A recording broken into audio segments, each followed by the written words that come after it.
ఒక ఊరిలో ఒక గొర్రెల కాపరి ఉండేవాడు. అతనికి తన గొర్రెలపై చాలా ప్రేమ. వాటిని తినడానికి కోతి, నక్క, పులి లాంటి మృగాలు వచ్చేవి. కాని గొర్రెల కాపరి ఎప్పుడూ అప్రమత్తంగా ఉండేవాడు. ఒకరోజు అతను ఊరి పెద్దవారి దగ్గరకు వెళ్లి, గురువుగారు, గొర్రెలను కాపాడటానికి గట్టి కంచె కట్టాలి. లేకపోతే ఒకరోజు అవి మృగాల పాలవుతాయి అని చెప్పాడు.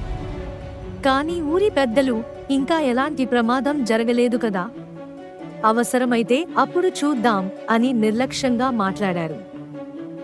కొన్ని నెలలు గడిచాయి. ఒక రాత్రి ఒక పెద్ద పులి ఆ ఊరికి వచ్చింది. అది గొర్రెలపై దాడి చేసింది. గొర్రెల కాపరి ఎంత కేకలు వేసినా అప్పటికీ ఊరి పెద్దలు ఏమీ చేయలేదు. రాత్రికి రాత్రే చాలా గొర్రెలను కోల్పోయాడు. తదుపరి రోజున ఊరి పెద్దలు వచ్చి, మీ మాట నిజమే, ముందుగా జాగ్రత్తలు తీసుకుంటే బాగుండేది అని విచారించారు. కాని అప్పటికే నష్టం జరిగిపోయింది.